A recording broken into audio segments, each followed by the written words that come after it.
First question out of the gate is just simply, how the heck do you just up and become atheist after being a pastor for a whole year? So we came to some disagreements that were, irreconcilable, and I think we all agreed that it was, I had sort of outgrown my place in the Seventh-day Adventist Church.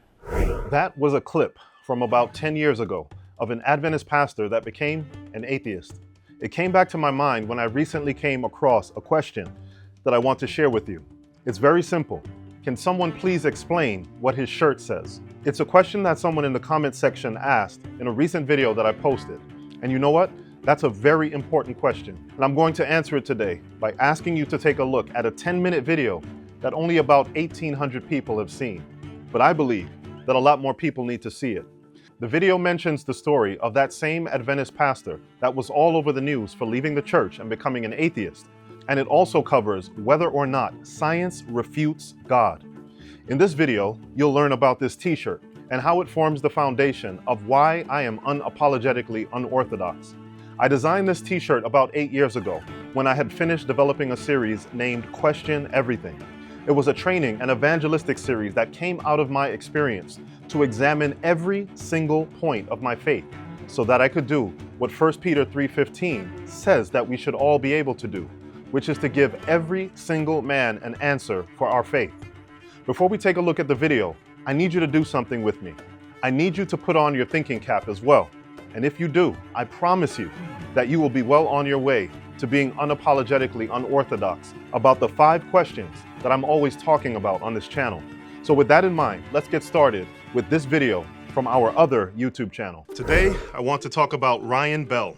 He's a former Seventh-day Adventist pastor who decided a few years ago to spend a year living like there was no God. That's right, a pastor living without God. Long story short, as of now, to the best of my knowledge, he's living as a non-Bible believing atheist. And if you hear him tell his story, he's living a happier and more fulfilling life.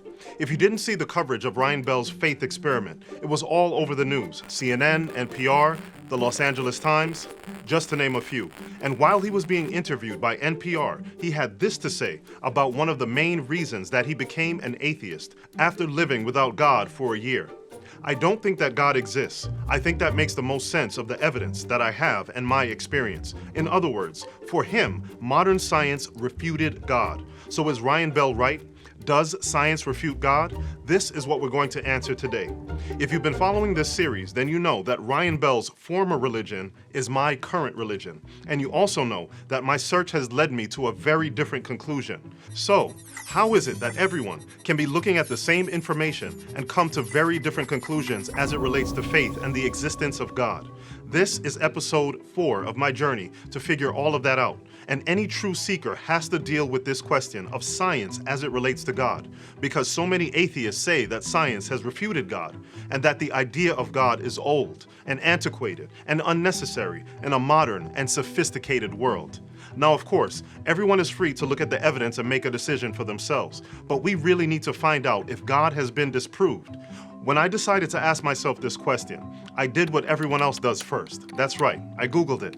Then I found and watched this debate that asked the same question: has science refuted God?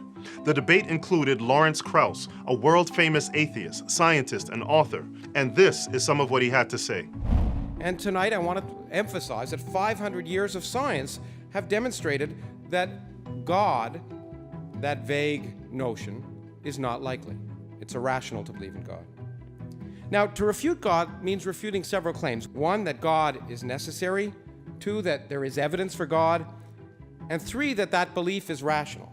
And the point is that the progress of science has shown over and over and over again that all the answers to all those 3 questions are no, no, no, no. That's right. In his view, science has already refuted God. And at the end of this debate, people had to vote on which view was more convincing. And more people were in support than the other side, with the theists that believe in God. Now here's the thing. We can all make our votes and give our opinions, but at the end of the day, when we're having this conversation about the existence of God, everything has to go back to the beginning of the universe. And the main question is, how did we get here? How did the universe begin? And unless I'm mistaken, we only have 2 options. Number 1, as Lawrence Krauss's best-selling book says, the universe came from nothing. Or number 2, as theists put it, the universe was created by something, and they believe that something to be God. So, our 2 opinions are something versus nothing. Ultimately, none of us can go back in time and physically see what was there, or not there, before the universe existed. No matter how fancy the animations from movies that show the beginning of time, like this one. Ultimately, no one can prove how the universe began, and that's just not my opinion. That's also the opinion of world-famous atheist and physicist Neil deGrasse Tyson, and he said it in this interview with Bill Maher. Also, we don't know what was around before the Big Bang.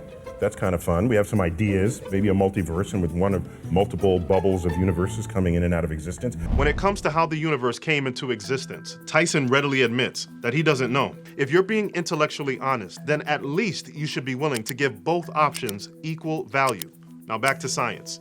The word science is used so casually, and it's used to mean so many different things. So what are we even actually talking about when someone says that science or scientific facts have disproved God? After looking and reading and listening and looking some more, I came up with a list of a few foundational facts that modern science teaches. And today, I want to see if any of these things disprove God. So here's the list. Number 1, modern science teaches that the universe had a beginning. Some of us call that time.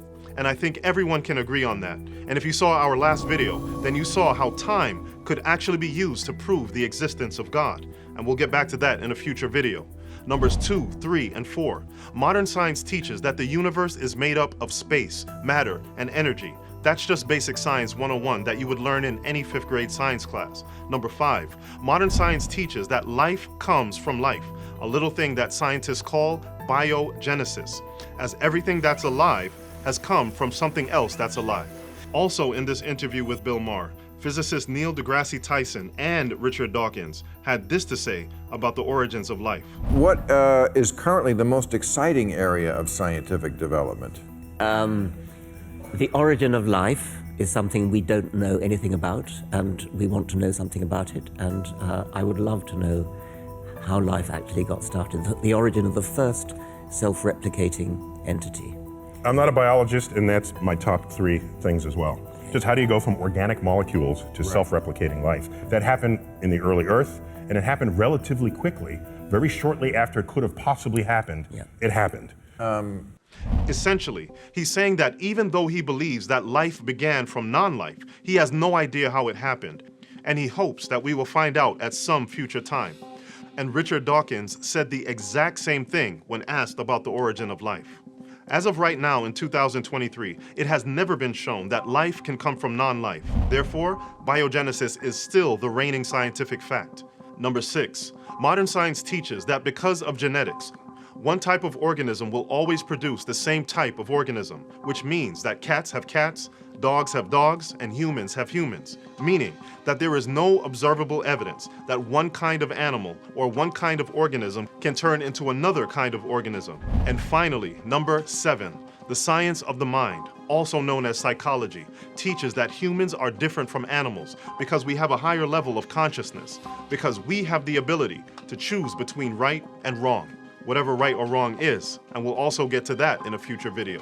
So, this is a basic picture of what modern science teaches, and we need to find out if this list refutes God. Well, I can't speak for Brahma, the Hindu god of creation, or Ra, the Egyptian god of the sun, or any of the other gods. But let's see what the God of the Old Testament has to say about this. Now, before I answer this question, I think we need to have a little disclaimer. I'm about to read from the Bible, but today the purpose is not to try to prove God exists from the Bible. We simply want to read it to find out what it claims about the origin of the universe and the origin of life, and to see if God has been disproved by this list of what science teaches. With that in mind, let's start with the origin of the universe. Starting with Genesis chapter 1, verse 1, it says, "In the beginning." So, the Bible teaches that the universe had a beginning. That's time. God created the heavens, that's space, and the earth, that's matter. Genesis 1, verse 3, God said, "Let there be light," that's energy.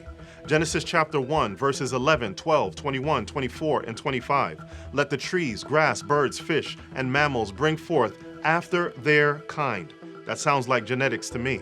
Genesis chapter 2, verse 7, God breathed into his nostrils the breath of life. In other words, the claim from the Bible is that God was alive and he gave life to another life. Get it? Life comes from life. Remember, that's biogenesis. And again, Genesis chapter 2, verse 7, man became a living soul, different from the animals. In other words, a higher level of consciousness. All of this right there in literally the first 35 verses of the Bible, with these scientific ideas written 3,500 years before anything that we call modern.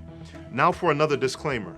I'm not saying that this proves the Judeo-Christian God is the right choice, but I think that the fact of the matter is that this account of the origin of the universe and life is in line with the proven scientific facts, which is that the universe did indeed have a beginning. The universe is made up of space, matter, and energy. Because of genetics, living things replicate after their kinds. Biogenesis, or the fact that life always comes from life, is also represented. And finally, the fact that humans have a higher level of consciousness is also presented. So now I have a question for you. Do you see that these specific points about what modern science teaches is in line with what is found in Genesis chapter 1 and 2? If you agree, please let me know why in the comments section. And if you disagree, please do the same. But here's the rules if you choose to accept it. The premise that I've made is based on this specific list of 7 things. So if you agree or disagree, please stick to that list. I can't speak for the other gods, but when I look at these lists and compare them, I can honestly say that I don't see enough evidence that the Judeo-Christian God has been refuted. And so I believe that I can comfortably continue with this conversation and this search. And what about you? Based on these lists, can you really say that science has refuted God? I say no. But what do you say? Hope to see you again. So there you have it. Time, matter, space, energy, genetics, biogenesis, consciousness. The principles found in modern-day science written about 3,500 years ago. In a sense, the principles in the video that you just saw and that are on this t-shirt are preaching a part of the first angel's message, pointing people back to the Creator that made heaven and earth and the sea and the fountains of waters. For the past 8 years, I've worn this t-shirt unapologetically because it represents the beginning step in my experience to be able to answer number 1 of the 5 questions that I believe every Christian needs to be able to answer. Does God exist? Which God is real? Is Jesus the Messiah? Should we be Catholic or Protestant? And which Protestant denomination should we be a part of? Sometimes I get the sense that people don't really believe that I've taken the time to examine everything that I believe, and that I just sit in these videos blindly talking because I'm brainwashed. But I can assure you that this is not the case. Sitting beside me are just a few of the books that I read when I was conducting my search. The Origin of Species, the Quran, the Book of Mormon, The Case for Christ, Answers in Genesis, Evolution Cruncher, and of course, the Holy Bible. I conducted the search for myself, and as a result, I believe that God exists. I believe that Jehovah is the only true God. I believe that Jesus is the Messiah. I believe that I should reject Catholicism and embrace Protestantism. And I believe that the SDA denomination is the only logical choice when choosing a Christian denomination, because I took the time to read and claw and search to understand my faith. Now I understand that for many, that sounds like an audacious claim. I really do get it, but I promise you that every single step of my faith has been intelligently thought out. And I've already started sharing that journey on our other YouTube channel, Valid Reason. You can find the link for that channel in the description below. And soon enough, I'll be releasing what you see here in these 16 files on my computer that I'm actively working on. These files contain what will be my second published book, and by God's grace, it will be available very soon, along with a connected video series that I'll be producing. The book and series is entitled Question Everything, and when it's ready, I pray that you'll find the truth that you're looking for. God has told us that we need to be ready to give every man an answer for our faith, whether they're Christian, Muslim, Hindu, atheist, or anything else. And that's exactly what I intend to do. If you got something from this video today, if you were blessed by it, then I want to ask you to help me to tell the YouTube algorithm that more people need to see this video. And you can do that by giving a thumbs up, commenting on it, and sharing the video. And also sharing the Question Everything playlist on our other YouTube channel. And if you don't know, that channel is intended to reach the unchurched. Please remember to put in the time to perform the search for yourself so that you can join me in being unapologetic about your faith. And if we do this, God can use us to reach every nation, kindred, tongue, and people by pointing them back to the Creator of time, space, matter, energy, genetics, biogenesis, and consciousness. And maybe, just maybe, when they see the evidence of his power, and more importantly, the evidence of his love, they will be willing to worship that God as well. Contrary to popular belief, being unapologetically unorthodox is not just about being an SDA. It's so much deeper. It's about knowing every point of your faith, to reason with everyone, from atheists to Adventists, and everything in between. And most importantly, it's about knowing the God that is the object of that faith and his Son, so that others can have access to eternal life. I pray that you'll make the decision to search for, to find, and to share that faith with others. God bless.